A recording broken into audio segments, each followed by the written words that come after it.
obrigatoriedade de, na ponta, o cidadão ser formado digitalmente para fazer a prova do Detran. Isso vai ser uma revolução. Queria agradecer o CEP, nós fizemos umas 10 reuniões presenciais, presidente, e permitiu que a gente estivesse aqui. Então, parabéns, presidente Wilton. Queria saudar a Joyce e o Tiago, que são dois beneficiários. O Tiago falou aqui há pouco. Eu queria lhe dizer, Tiago, dar um depoimento pessoal. Eu, presidente, conversei com muita gente nesse período. Na verdade, como diz lá no Nordeste, lapada de 10, eu levei sozinho nesse processo.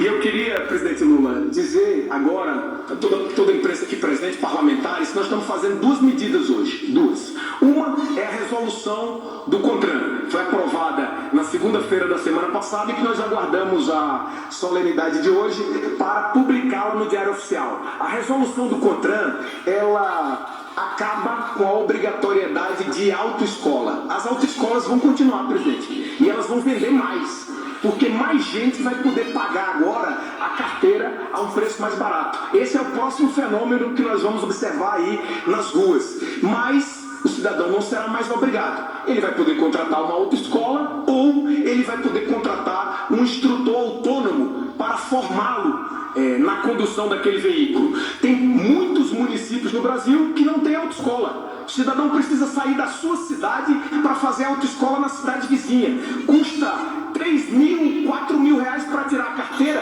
fora os custos de deslocamento, de alimentação, a perda do dia de trabalho. Então essa mudança, ela é uma mudança que chega na ponta. Enquanto agora, provavelmente, em todas as cidades do Brasil, nós teremos instrutores autônomos que vão na casa do cidadão dizer, olha, eu vou te dar tantas aulas e vou lhe preparar para a prova prática do Detran.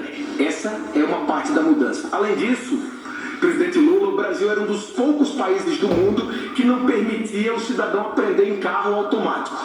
Eu fui esses dias numa concessionária com o presidente Alckmin, nós fizemos um grande programa no governo do senhor, que é um programa que reduziu o preço do veículo popular, está vendendo pra caramba. 24% dos carros vendidos no Brasil hoje, ministra Gleisi, são exatamente desse programa que reduziu o preço, porque o preço do carro é importante.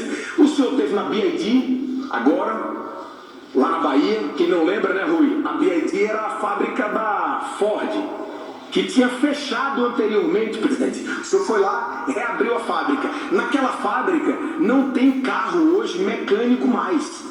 O Brasil era um dos únicos países do mundo que não permitia o povo brasileiro aprender em carro automático.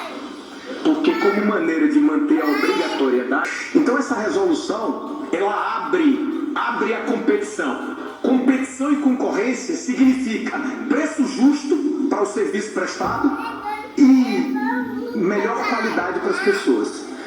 Isso é que essa resolução faz do CONTRAN. E o segundo ponto, a medida provisória do bom condutor, presidente, vai fazer 3 coisas.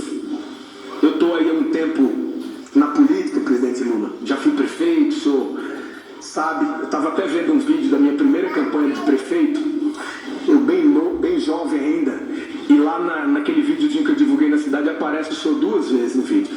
Eu vou até lhe mostrar isso, porque foi muitos anos depois. Eu fui candidato em 2004, a primeira vez. Depois eu fui deputado, depois eu fui 2 vezes lá governador de Alagoas, agora fui eleito pro Senado. Então eu tenho uma caminhada que já não é tão curta. E eu já vi muitas medidas provisórias que tratam de muita coisa. Tanta coisa que ninguém sabe direito de explicar do que ela trata. Ela tem tanto tema. Nessa medida provisória, eu queria dizer a todo mundo aqui presente, ela trata de 3 coisas apenas. 3 pontos. O primeiro é o estímulo ao bom condutor. O Brasil só penalizava o condutor. Faço uma comparação com a Serasa. A Serasa inscrevia lá quem tem dívida. Mas e o bom pagador? Por que não tinha um cadastro para dizer quem paga bem, quem paga em dia, vai pagar menos juros? Depois o Brasil criou esse cadastro do bom pagador. Agora, no trânsito era assim, presidente. Se o sujeito estacionasse numa vaga errada, avançasse o sinal com razão, ele estava cumprindo uma infração de trânsito, ele estava cometendo uma infração de trânsito e estava levando ponto na carteira. Muito bem, se levar muito ponto, perde a carteira. Continua perdendo no Brasil a carteira o infrator. Mas qual é o benefício para o cidadão que não comete infração de trânsito, que é bom condutor? Nunca houve.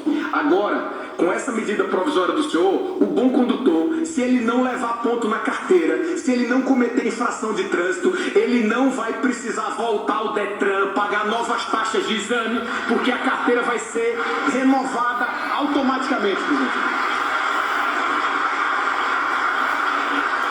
Isso é muito relevante, que o senhor talvez esteja dizendo assim, quantas pessoas são? 60 milhões de brasileiros têm um aplicativo, 80 milhões de brasileiros têm carteira de habilitação, cerca de 10 milhões aproximadamente são obrigados a renovar todo ano. A cada ano, como tem 80 no total, a cada ano cerca de 10 milhões de pessoas eram obrigadas a renovar. E agora, se ele for bom condutor, ele não será obrigado a renovar. Esse é o primeiro ponto da medida provisória. Por isso que ela se chama medida provisória do bom condutor. Segundo ponto, nós vamos baixar 40% o custo dos exames para todo o povo brasileiro. Os exames médicos e psicológicos, estão aqui os diretores do Detran, vão baixar 40%. A média desses exames era aproximadamente R$300. Vai cair, senhores diretores gerais, presidentes de Detran, para no máximo R$180. E eu anuncio aos senhores que eu fiz um entendimento com o segmento para que a gente chegasse a esse ponto. Isso vai colaborar para que a gente atinja os 80% de redução no preço da CNH. E o terceiro ponto, presidente, dessa medida provisória é bem simples. Do bom condutor, da redução do custo de exame, o terceiro ponto é que o brasileiro era obrigado, como um dos poucos do mundo, está ali o presidente da Associação dos Municípios Alagoanos, prefeito Marcelo Beltrão, que eu mando um abraço a todos os prefeitos do Brasil que acompanham esta solenidade, para dizer, Marcelo, que o povo brasileiro era obrigado pela lei a ter a carteira digital. Queria fazer uma pergunta aqui a ter a carteira digital e a impressa. Eu queria fazer uma pergunta aqui a todo mundo que está aqui, para o presidente Lula ver. Fazer uma pergunta e vocês, se puderem, respondam levantando o braço para quem tem o aplicativo da carteira digital de trânsito no celular. Por favor, levanta o braço quem tem. Está vendo, presidente? Todas as pessoas, basicamente, têm o aplicativo. Esse aplicativo deles, quando acabar essa solenidade, o SERPRO vai disparar a mudança e vai se chamar CNH do Brasil. É nele que as pessoas do Brasil vão poder fazer o curso teórico. E agora, o cidadão, quando for tirar a carteira, o Tiago já é de uma geração, presidente, diferente da minha e diferente da do senhor. As pessoas não mexem mais com papel. Até o dinheiro hoje é só Pix. Eu vi o Pix bater a marca de 300 milhões de Pix por dia, diferentes, esses dias agora. 300 milhões de Pix em um dia. Por que tanto? Porque ninguém tem mais dinheiro, ninguém paga mais no dinheiro, é tudo no Pix. Então agora, o que vai acontecer com o cidadão? Quem quiser ter apenas a carteira digital de trânsito, vai ter apenas a digital. Quem quiser comprar também a física para guardar em casa, ou andar com ela naquela carteira que antigamente as pessoas andavam no bolso, uma carteira de couro, assim, que hoje em dia as pessoas não andam mais com aquela carteira de couro no bolso, com algumas notas de papel moeda, com a carteira de habilitação, a carteira de identidade, alguns cartões de banco. O cartão do banco é no celular, a carteira nacional de habilitação é no celular, o dinheiro não tem, é o Pix. E por que é que os Detrans obrigavam o cidadão a comprar a carteira física? Isso não tem mais loja, o Detran e o Brasil, porque isso era lei. Não era só o Detran e os governos do estado, era o governo federal e governos estaduais. Então o povo brasileiro agora, quem quiser, vai adquirir a carteira física. E quem não quiser, vai receber a carteira digital, presidente, gratuitamente, depois do momento que passar na prova prática do Detran.